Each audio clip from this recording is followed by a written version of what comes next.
장이신 김성교 목사님께서 오직 하나님의 은혜 귀한 말씀 주시겠습니다.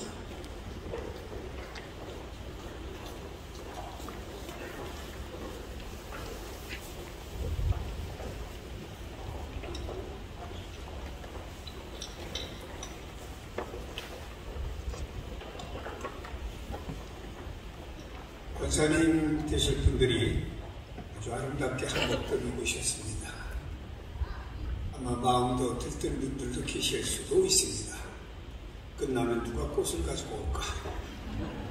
또 한 가지 오면 마음에 또 왜 안 왔을까? 시험 받을 수도 있지만 절대 시험 받으면 안 됩니다. 그러나 잠시의 귀를 기울여서 말씀에 여러분들이 청정하면 참 좋겠습니다. 교회가 30주년 되고 임직식이 있어서 저도 넥타이를 이탈리 갔다가 8만원 주고 산 꽃이 들어있는 넥타이를 내고 왔습니다. 의미를 좀 부각시키려고 그랬습니다. 어느 한 언론 매체에서 나온 얘기를 한번 읽어봤습니다. 사람이 교통사고로 앰뷸런스에 실려갈 때 산소 호흡기를 착용합니다. 1시간에 36만원이랍니다. 하루에는 860만원. 건강한 사람이 하루에 마시는 산소량이 16kg인데 이걸 우리가 공짜로 먹고 삽니다.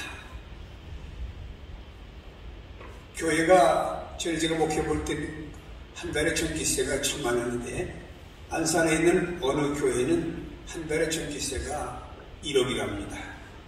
하나님께서 태양을 통해서 빛을 주셨고 따스한 태양을 통해 난방을 주신 것은 지구가 공짜로 누리고 있습니다.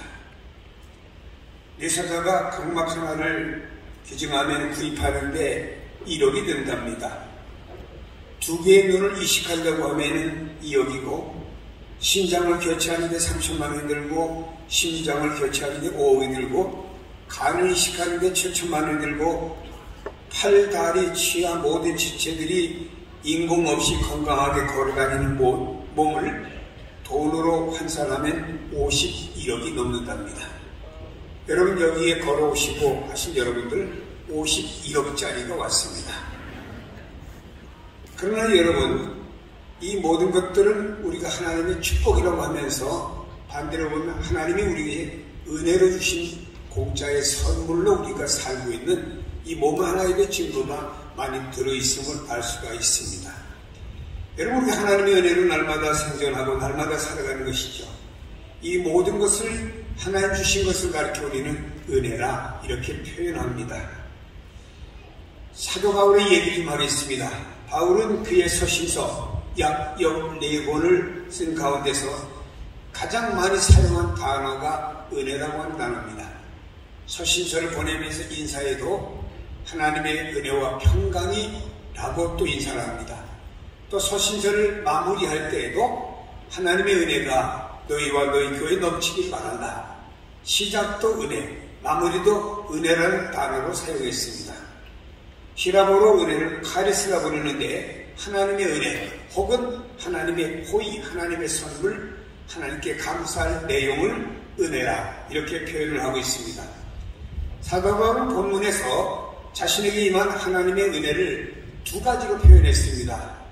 첫째는 구절 말씀에 근거해서 보면은 그리스도 안에서 임한 구속의 은혜를 말했습니다. 바울은 하나님의 교회 복음을 선봉으로 서가지고 박해했던 사람이었습니다. 전파되지 못하게 방해했던 사람이었지요. 그래서 자신을 가리켜서 죄인 중에 괴수라고 불렀습니다. 이런 자신에게 복음이신 예수 그리스도를 통해서 구속의 은혜를 입게 된 것에 대해서 항상 바울은 은혜 의식을 가지고 살았습니다. 그것도 다메섹이라는 동네로 교회를 박해하기 위해서 가다가 자신에게 예수님이 먼저 찾아와서 자신에게 죄로 인하여서 죽을 수밖에 없는 자신을 구속해 주신 놀라운 은혜를 받게 된 것입니다. 그렇습니다. 우리 인간의 실체가 무엇인가요? 로마서 8장 23절에 보니 말씀합니다. 모든 사람이 죄를 범하였으니 하나님의 영광에 이르지 못하더니 그리스도 예수 안에 있는 속량으로 말미암아 하나님의 은혜로 값없이 의롭다 하심을 얻은 자 되었느니라. 우리를 가리켜 이렇게 바울은 소개하고 있습니다. 여러분, 그리스도를 통한 구속, 죄사함의 은혜, 구원받아 하나님의 자녀가 되는 은혜, 이것이 우리에게 임했다라고 하면 항상 이 은혜의식이 우리 안에 충만하고 있지를 말아야 됩니다. 두 번째로 바울에게 임한 은혜는요, 사명의 은혜입니다. 10절에 말씀합니다. 하나님의 은혜로 자신이 만들어졌고 사도의 사명을 주심에 감사했고요.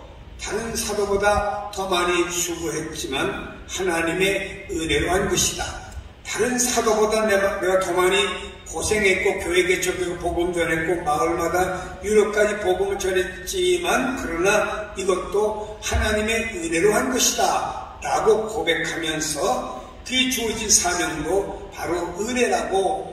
고생은 바울이 많이 했지요. 감옥에 갇히고 매를 맞고 참 동족의 위협, 이방인의 위협, 강의 위협, 바다의 위협, 수많은 어려움을 당했지만 바울은 그런 고생 가운데도 이거 힘들다 어렵다 말하지 않았습니다. 장로직분 감당하는 게 어려워, 안수입사 어려워, 권사 어려워가 아니었습니다. 바울은 이 모든 사명을 감당하면서도 은혜로 된 것이요 라고 생각하며 그 마음속에 감사했죠.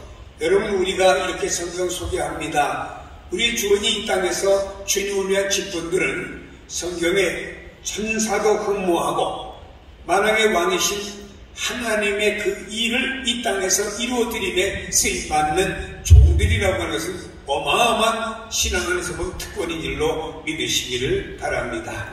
그렇다고 하면 이제 우리가 어떻게 이 은혜를 갚는 삶을 살아야 될까요? 부목사님께서 저한테 문자를 보냈습니다. 설교는 20분 내에서 하셔야 됩니다. 저는 20분까지도 안 가고 15분 내에 마치려고 하고 있습니다. 왜냐? 순서 고백에 쫙 모든 분들이 많이 있는데 제가 길게 하면요 순서 담당하신 분들이 앉아서 시험을 받아요. 그분들이 내일 주일날 교회 가서 설교하시는데 또 지장을 줍니다. 제가 안 될 것 같아서 간단히 말씀 제목만 소개를 합니다.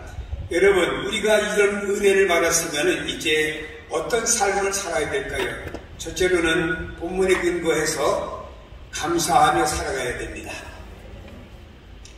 죄로 인해서 마땅히 죽을 수밖에 없고 우리의 본성이 약하고 행위가 부패한 연약한 인생이 결코 하나님 기준에 도달할 수 없는 절망적인 존재들인 것은 사실입니다. 그러나 하나님의 전적인 국률과 은혜로 믿음으로 의와 생명에 이르는 길을 얻게 되었으니 하나님 나라까지도 우리가 선물로 받는 은혜를 받게 되었잖아요. 그러므로 바울은 어떤 환경에서든지 고백한 것이 뭐냐? 범사에 감사하라. 다시 말해 나는 모든 일에 감사한다. 매를 맞아도 핍박을 받아도 어떤 삶 속에서도 감사한다. 감사를 잃지를 않았다라고 하는 것입니다. 감사가 뭐냐? 감사는 신앙의 열매입니다. 저는 우리 종이장신 담임 목사님, 권순호 목사님 뵈면요, 이건 뵐 때마다 자주 사용한 단어가 많이 있어요. 그 중에 딱 하나 꼽으면 감사가 많아요. 정말 형님 감사합니다. 형님 감사합니다. 이 말을 자주 해서 저분은 아주 머리에 감사가 박혔구나 하는 것을 제가 느끼는데 모든 일에 감사를 많이 해요. 성도 여러분이요, 여러분 직분을 맡았으면 감사하는 성도가 되기를 바랍니다. 주신 은혜를 감사합시다. 주실 은혜를 믿음으로 내다보며 감사합시다. 은혜 안 주시고 사명 감당하다 고난이 와도 감사합시다. 이유는 주님을 위한 고난은 하늘의 상이 크기 때문에 감사해야 됩니다. 두 번째로는 작은 자로 살아갑시다. 내가 부족합니다. 겸손합니다. 이렇게 살아가자 이 말입니다. 바울은 주님을 만나기 전에 이름은 사울이었습니다. 큰 자입니다. 주님을 만난 다음에 이름은 바울, 작은 자입니다. 주님을 만나기 전에 바울은 큰 자로 살아갔습니다. 그러나 주님을 만난 다음에는요, 작은 자로 살아갔다라고 하는 것입니다. 바울은 다른 사도보다 더 많이 수고했습니다. 그러나 능력 주신 하나님의 은혜로 감당했다라고 하면 하나님께 영광을 돌린 사람이었습니다. 사랑하는 여러분이요, 바울은 자신의 과거의 삶을 보면 사도라고 하는 명칭도 감당하기 어렵다라고 고백을 했습니다. 이런 내게 이런 은혜 주셨기 때문에, 이 사명 주셨기 때문에 나는 작은 자로 살아간다고 그랬습니다. 오늘 모든 집분자들이 이런 고백을 했으면 좋겠습니다. 나는 부족합니다. 나는 작은 자입니다. 겸손하게 살아가겠습니다. 여러분, 물은 위에서 밑으로 흐르지 어떤 위로 자동적으로 역행하지는 못하는 것이죠. 나를 작게 여기고 겸손히 하나님의 은혜가 내게 흐르도록 해야 된다고 하는 것입니다. 수고 많이 했다라고 내가 이 교회에서 수고했고 내가 수고하고 있고 앞으로도 내가 수고 많이 한다고 하면 그 고개를 드는 순간에 바로 나는 영적으로는 내려막길로 갈 수가 있기 때문에 나는 다른 사람이 나보다 더 많이 수고했고 아니 내가 다른 사람보다 더 많이 수고했어도 나는 작은 자로 살아갈 때 하나님의 은혜가 여러분들과 가문의 충만히 임할 줄로 믿습니다. 세 번째로는 어떻게 살아야 될까요? 더 많이 수고하세요.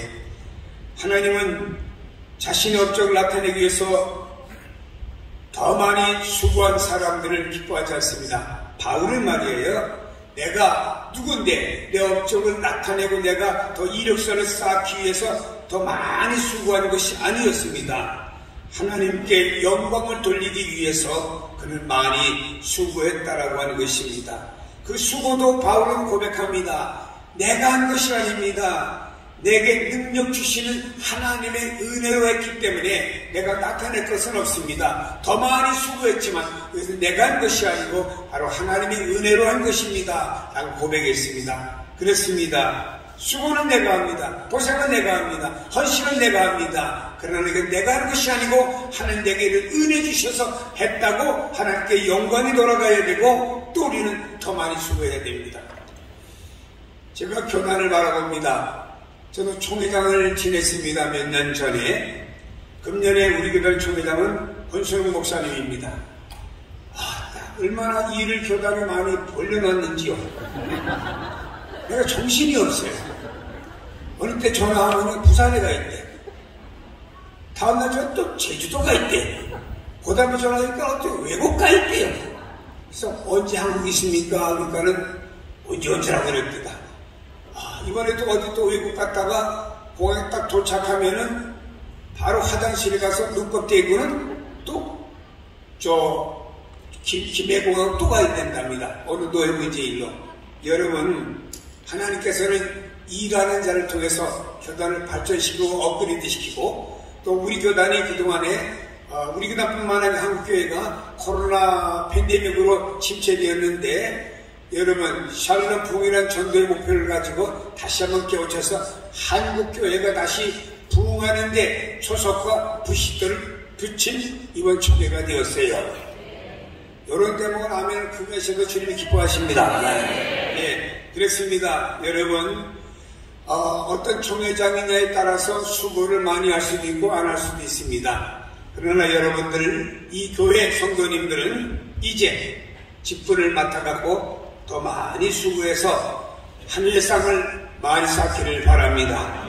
여러분, 우리에게 구속의 은총 베풀어 준 것도 은혜고 직분 주신 것도 은혜입니다. 여러분, 바로 하나님의 그 특권을 받은 자로서 직분자로서의 아름다운 역사를 이루어가기를 주의 이름으로 축복합니다. 기도하겠습니다. 하나님 아버지, 교회가 30주년을 맞이하면서 장로한 수입사 권사 임직과 함께 은퇴 감사 예배를 드립니다. 수고하신 모든 분들도 축복하시고 수고하실 분들을 축복하여 주셔서 저들이 주님을 위해서 평생 동안 20분 따라서 감사함을 감당해서 하나님께 더욱 인정받고 이 땅에서 주의 복을 받아서 간증거리가 많아지고 이 교회에 꼭 필요한 사람 되어서 교회가 부흥과 이 땅에 하나님 나라 이루어지며 세계 선교를 감당하는 꼭 쓰임받는 종들이 다 되게 하여 주시옵소서. 예수님의 이름으로 기도하옵나이다. 아멘.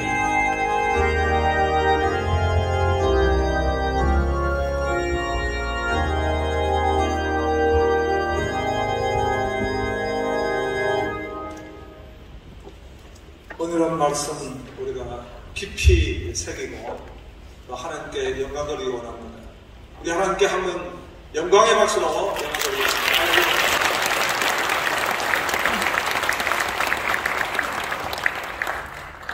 네, 지금부터